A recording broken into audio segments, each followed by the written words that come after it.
Rick, thank you for being here today. Hey, good morning, Keith. It's a beautiful day in the neighborhood. Thank you. Hey, I've got a podcast that I'd like to kind of do with you today. Is that okay?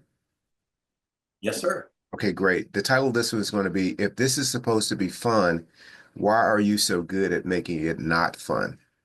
And what inspired this was how my lower self will take something that has the potential to be just a rich experience and just make it the exact opposite of that. So I'll give you an example, a couple examples. One example would be at at pickleball. Pickleball is this super fun experience. When I first came into it, it was just a blast, all joy and everything like that. But the minute that I made it about I gotta win or hit the perfect shot, it stopped being fun. And I made it not fun for me and not fun for others because I was a partner who was negative, about my own play, talking about it and all those things. And here's a game with a wiffle ball that's supposed to be fun. And I have completely stripped it of exactly that. When I think about that. And I also think about, when I work at Mayo Clinic and I have this awesome opportunity to be around people that are providing care to other people who, in most cases, at our hospital are having the worst day of their lives. And so we're there for what I think is this really noble, reason to be there for, other humankind. It's a noble thing.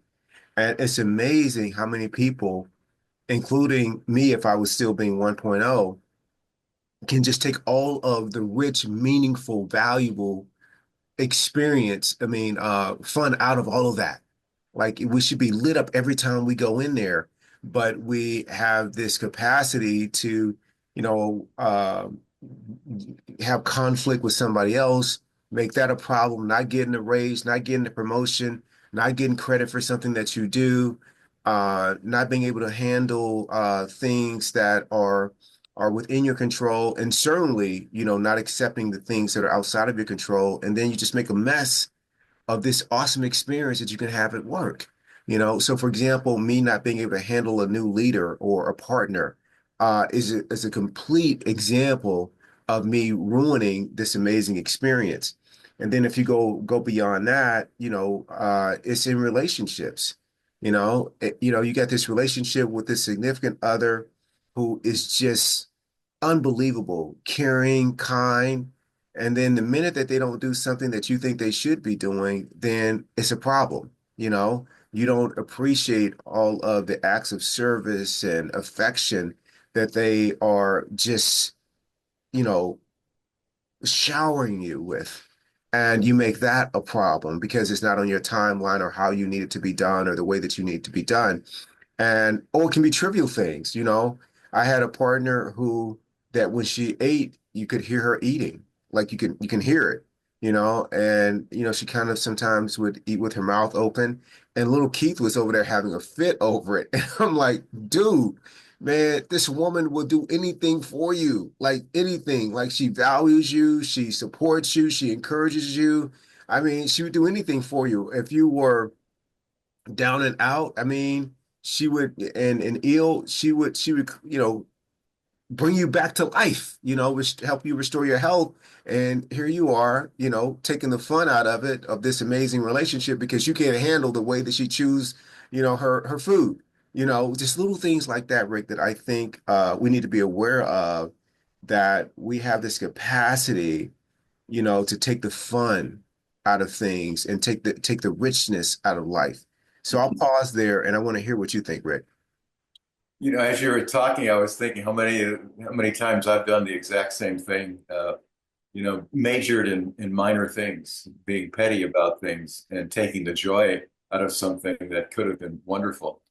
As you were speaking, I was thinking, Keith, what a great example, what a great metaphor pickleball is for life.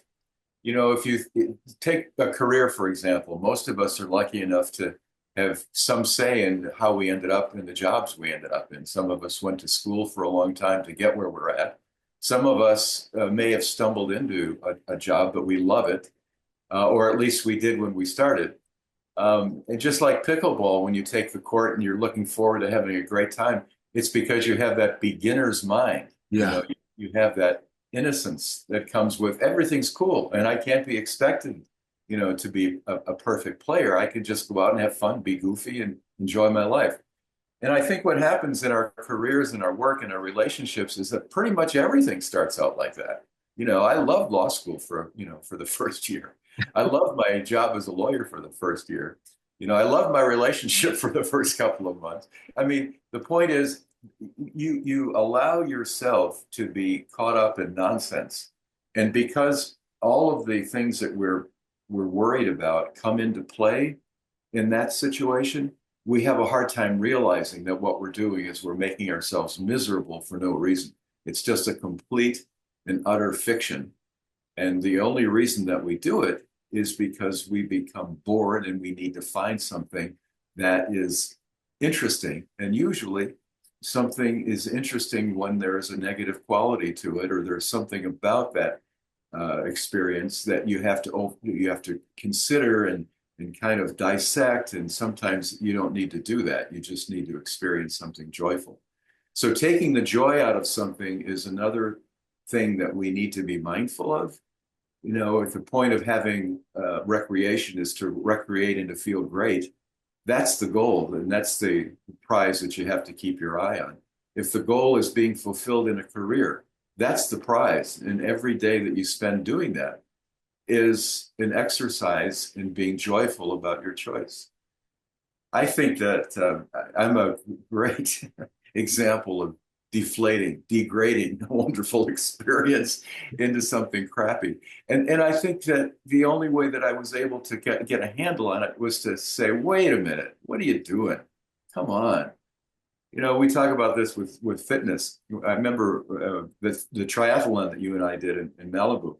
I don't know why, but for some reason in that swim uh, event, I just couldn't get it together. And I had all this fear and worry, and I wanted to quit like after 7 or 8 strokes in the ocean. And I just had to say to myself, you're really being a jerk. This is just so stupid. You've trained forever. It's a beautiful day. It's supposed to be fun. Come on. Even if you come in last, so what? Let's go. Yeah. What I was focusing on was how others would perceive me if I didn't do well.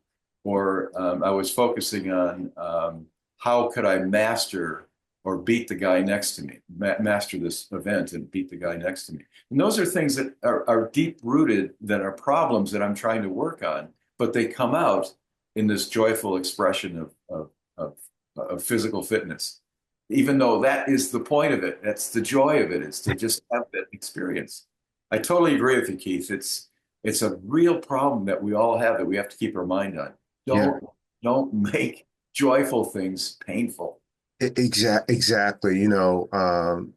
Like if it's supposed to be fun, why are you so good at making it not fun? If it's supposed to be a great experience, why are you so good at making it an awful experience? I know partners who are in business together that it was really about doing something with your friend. And then you bring in the competitive piece of it and how you stack up and rank your business against other people, and you completely take the fun out of it. The richness and meaningfulness out of that experience. I remember when I first got the opportunity to go to Mayo Clinic, I was so excited to be there that I said, man, and then I'm just volunteering here. It's a blast. And then when they start paying me, I'm like, what? They're gonna pay?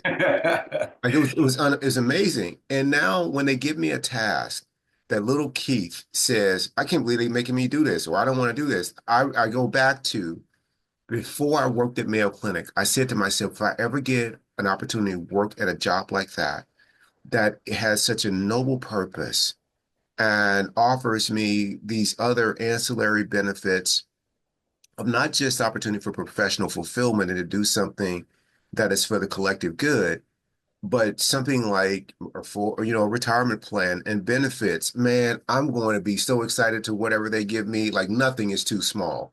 And I remind myself that all the time, and then nothing becomes too small. when I, in a relationship with people or a significant other, I remind myself that when they are chewing their food a certain way or whatever else, I remind myself like, dude, remember like the drama that you were dealing with in past relationships, you would kill for this being the only thing that's an issue of somebody that can't chew their food with their mouth closed. Like this is so small. Like you would love that. I mean, they always let food fall out of your mouth for God's sake. That's fine with me. Instead of this other drama that, some people have to deal with in relationships. So the point is that it's within us to not only be aware of the joy that is present in life, in our experiences, but it's also in us to infuse joy, even more joy in those experiences. And the way to do that is to get yourself together. Like get yourself together. And that's when I'm telling you, I work on myself so much, Rick. When I walk into spaces, I walk in telling people, you're welcome, because I'm about to bless you with how I'm showing up today because I've been working on myself. And I'm sparing you the headache of having to deal with Keith 1.0. You don't even know, but I just gifted you. Yeah. So, Rick, you want to close this out? Oh man, that's hilarious, Keith. I love that. Yeah. I guess the only thing I would add is that all of this is a choice. We're talking about personal development and ways to avoid suffering and to be your best self. Yeah, All of it is a choice. I agree. Rick, I love you. I love you, buddy. We'll see All you right. next time. Thank you.